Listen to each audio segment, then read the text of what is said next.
যুক্তরাজ্যের ডরসেটের পোর্টল্যান্ডে নোঙর করা ভাসমান আশ্রয় কেন্দ্র বিবি স্টকহোম নামের বার্জে রাখা শেষ আশ্রয় প্রার্থীদেরও সরিয়ে নেওয়া হয়েছে।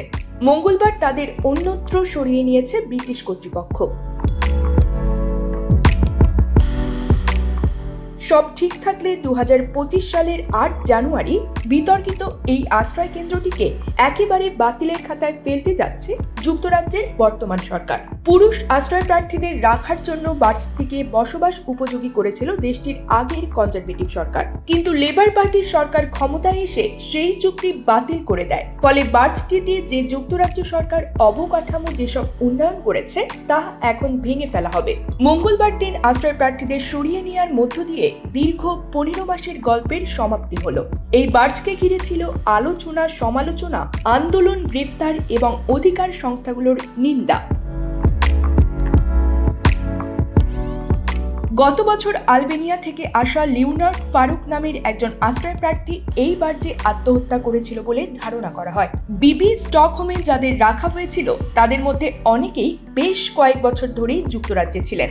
এ নিয়ে তাদের 2 বা 3টি ভিন্ন জায়গায় স্থানান্তরিত করা হলো।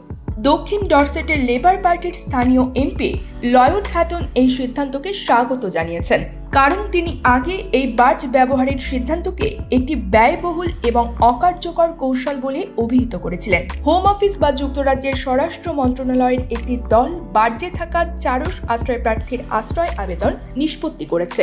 তাদের মধ্যে বেশিরভাগ আবেদনকারীর আশ্রয় আবেদন মঞ্জুর হয়েছে বলে অনুমান করা যাচ্ছে। যাদের আশ্রয় আবেদন মঞ্জুর হয়েছে তাদের অন্যত্র থাকার ব্যবস্থা করা হতে পারে।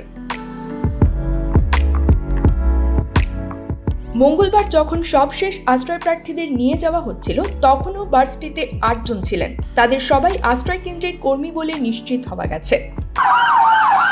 ক্রিমিনাল কিংবা পুলিশ কেস নিয়ে জীবন বিপর্যস্ত, ব্রিট সলিসিটরস রয়েছে আপনার পাশে। স্থানীয় কাউন্সিল জানিয়েছে জাহাজ থেকে সরিয়ে নেওয়া কোনো আশ্রয় প্রার্থীকে ডরসেটের অন্য বাসস্থানে রাখা হবে না।